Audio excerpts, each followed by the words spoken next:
During the morning rush hour, the train station was packed with people. What caught my eye right in front of the ticket gates was a woman who had been bumped into by a man walking with momentum, causing her to kneel on the ground. In the process, her glasses fell off her face and landed on the ground. A passerby who walked past her stepped on and crushed those glasses. The sound of a crack echoed in my ears.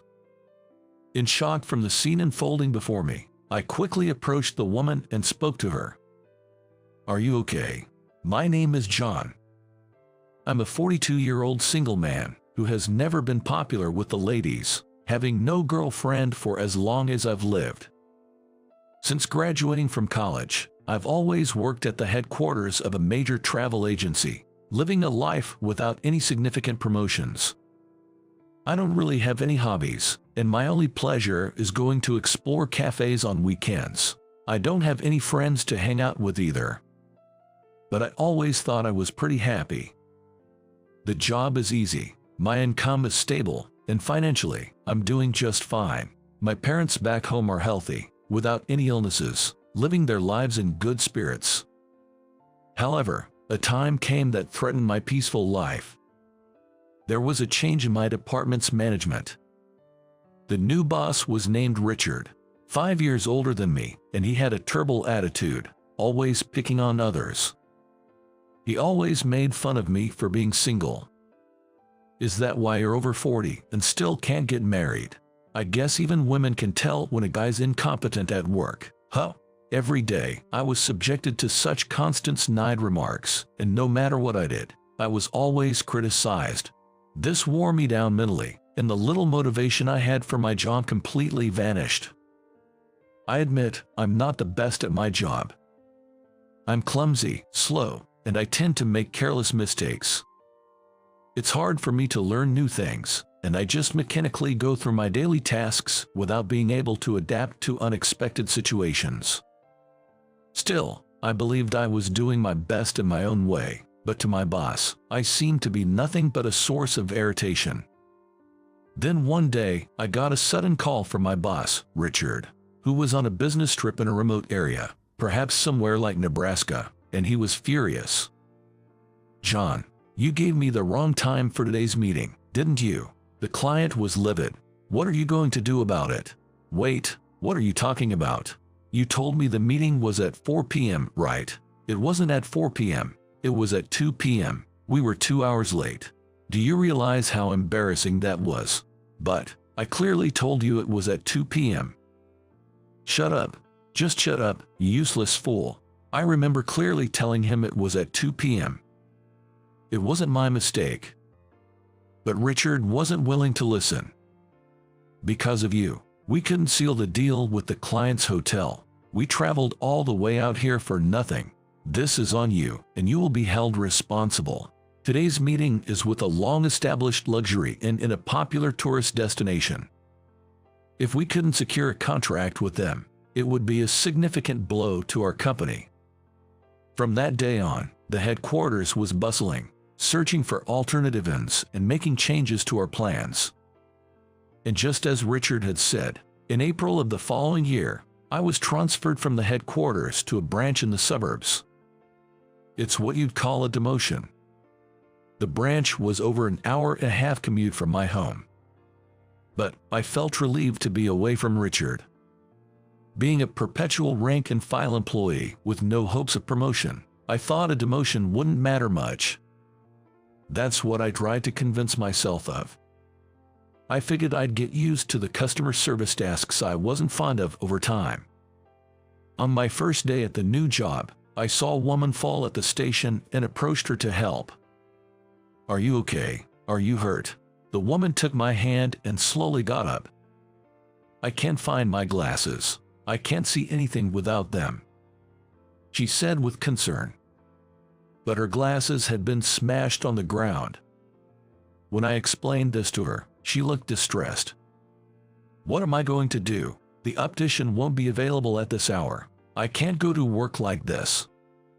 The woman was a beautiful individual, probably in her early 30s.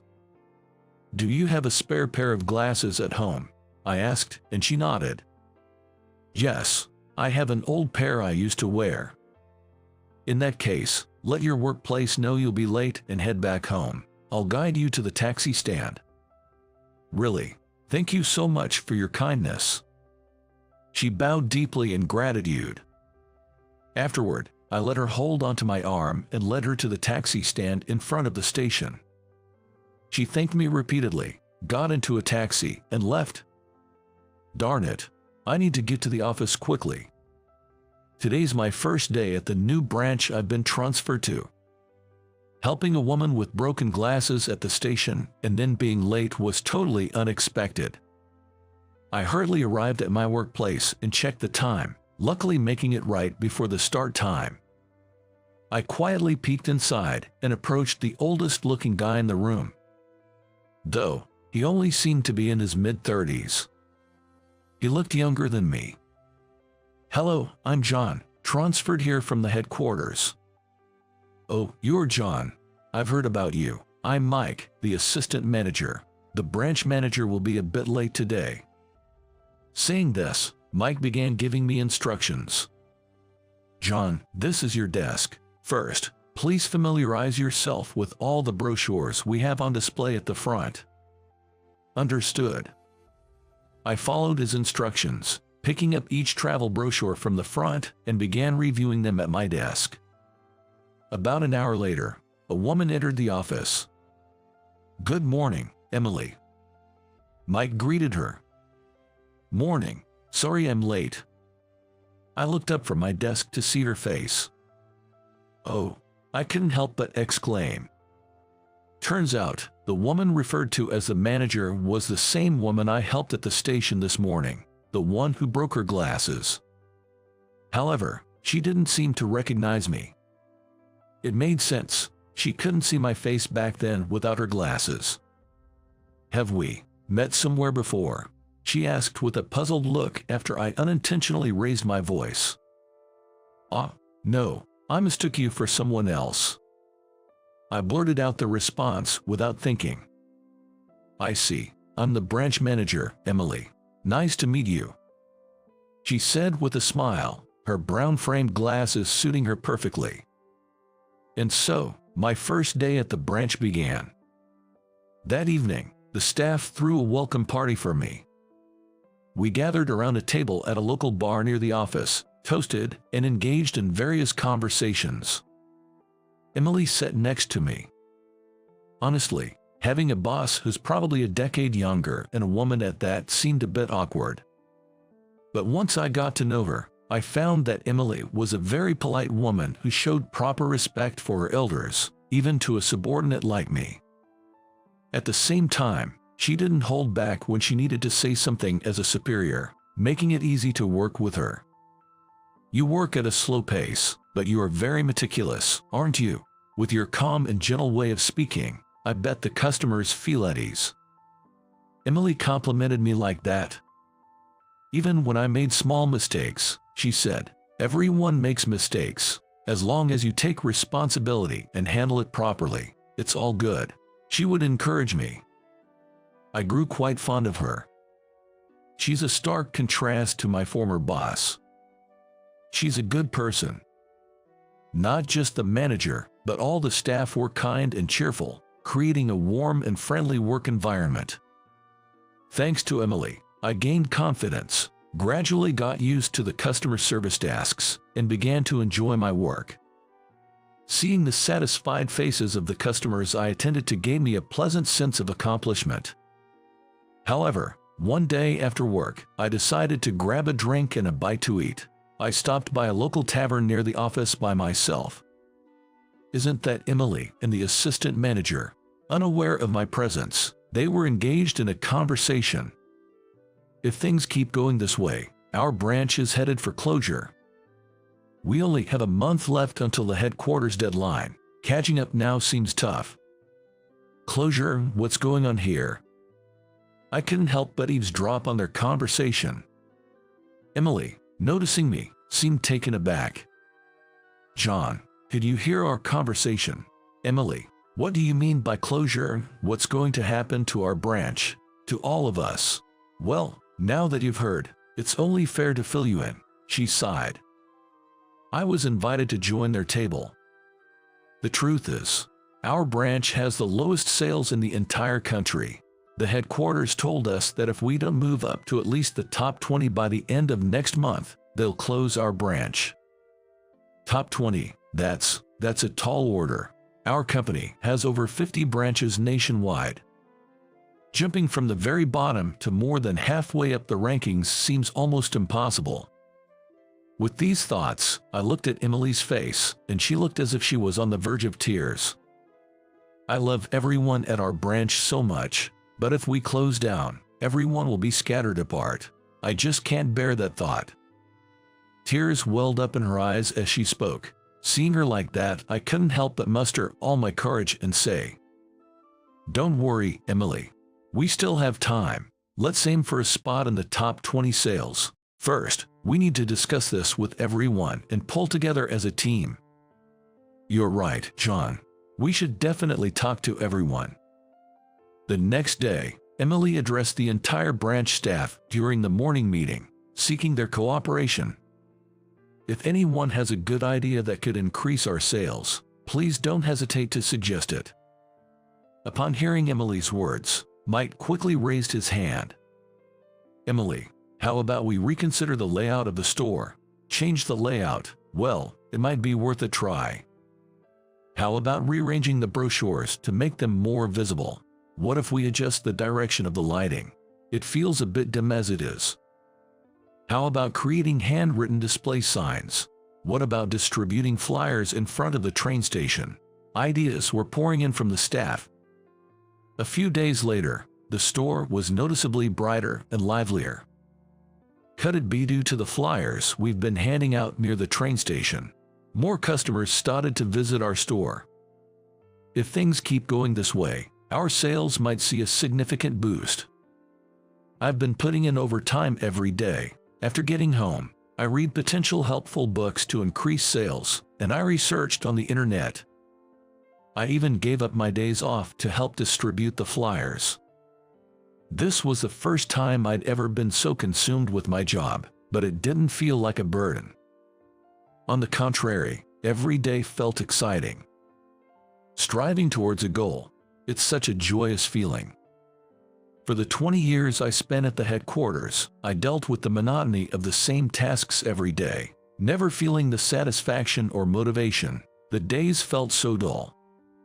But now, I wanted to give my all for Emily and everyone else. One day, a couple visited our store. Those folks were the honeymooning couple I had assisted before. "We brought back a gift for you, John, as a token of our appreciation." They were customers who had difficulty deciding on their honeymoon destination. They had disagreements and even almost canceled their plans. It was quite a challenging situation. "Thanks to you, we returned safely. Our honeymoon was fantastic. Thank you so much." The couple looked genuinely happy and grateful. The German sweets they gifted were shared among all the staff at our branch. I'd never felt so appreciated at work before. I was so overwhelmed with joy that I felt tears welling up. I decided then and there to continue serving all our customers wholeheartedly. A month later, the national sales rankings were announced. Our branch ranked 25th. We couldn't break into the top 20, but it was a significant improvement from being at the bottom. However, the business world is tough, and rules are rules. The next morning, during the staff meeting, Emily spoke. "We've officially been notified by the headquarters today. This branch will be closing at the end of this month." "What?" The staff were visibly deflated, with some even breaking into tears. "I believe most of you will be transferred to the headquarters or other branches. HR should contact you about your new placements soon." The manager continued with a somber expression. "Everyone, I know it's tough, but let's keep our chins up. Going from the bottom to the 25th rank is an incredible achievement. It's a testament to the hard work we all put in together. Let's take pride in what we've accomplished." Hearing the manager's words, the staff exchanged glances. We did work hard, didn't we? Absolutely. It's an amazing accomplishment. How about we all go out tonight and celebrate? Sounds great. The staff chattered in agreement. I felt a great sense of accomplishment. The past month of working together and giving our best was fulfilling and fun. I'm not sure which branch I'll be transferred to next, but no matter where I go, I'll always cherish the memories of my time here and continue to give my best. On my way home from the celebratory drinks that night, Emily approached me. "John, can we have a private conversation for a moment?" "Oh, of course, I don't mind." The two of us entered a nearby bar and took seats at the counter. "John, I'll get straight to the point. Would you like to return to the headquarters? If you do, I can speak with HR to arrange a transfer for you." She looked intently into my eyes as she said this. "No, I don't wish to go back to the headquarters," I replied without hesitation. "Oh, may I ask why?" "Yes, I really enjoy interacting with customers directly. I believe I'm suited for customer service. It's a revelation I had only after coming to this branch." "I see. So you'd prefer to continue working at a branch then?" It seemed she was concerned about me, perhaps thinking I was transferred here from the headquarters as some sort of demotion. "Thank you, I appreciate your concern." Emily gave a shy smile in response. "I'm truly grateful for everything you've done, John. Remember when you suggested that we break the news of the closure to everyone? That decision fostered a sense of unity among the staff and contributed to the increase in sales. Regardless of the final outcome, we all did great work together, and it was fulfilling." "Well, I didn't do anything special. On the contrary, it was thanks to you, Emily, that I enjoyed my job so much. At the headquarters, I had a rough time with superiors." I told her about the supervisor at the headquarters, Richard. Despite being older and still single, he mocked me, constantly bullied me, and even falsely accused me of mistakes I didn't make, leading to my transfer. "That sounds awful. You must have had a tough time," she said with sympathy. Then she looked at me with a determined expression and said, "John, how about we get back at Richard?" "What? Can we really do that?" "Yes, actually, I'm the CEO's daughter. Right now, I'm here at the branch for training, but I plan to assist my father at the headquarters and learn the ropes of being the CEO. I couldn't do anything about the branch closure this time, but I do have some influence over HR." I was taken aback by her revelation. I had no idea she was the daughter of the CEO. "Let's report Richard's bullying to HR. There should be some sort of action taken against him." I nodded deeply in agreement with her words. On our way back, as we walked side by side towards the station, she slipped and almost fell. In a split second, I reached out and supported her. "Oh, thank you." "No worries. It would be a hassle if your glasses broke again." She looked puzzled at my comment. "Huh? How do you know about that?" Oops. She hadn't realized I was the one who helped her that day. "Could it be? Were you the one who helped me back then, John?" "Well, yes." "So it was you. Oh my. You should have told me. My glasses were off, and I couldn't see clearly. I'm sorry I didn't recognize you." "It's okay. But I'm glad I know now. I always wanted to properly thank the person who helped me that day." I was initially hesitant, but due to Emily's insistence, we decided to go out for a meal together. She said she wanted to treat me as a thank you for that day. Later, I was transferred to a different branch. Surprisingly, Emily was transferred there as well. Afterward, I heard that Richard from the headquarters was sent to a strict subsidiary company, rumored to be a kind of exile, thanks to Emily reporting his bullying. On the other hand, my accomplishments at the branch were recognized, and I was promoted to a department head. It's almost time for our reservation. Let's go. Today is the first time I'm having a meal alone with Emily.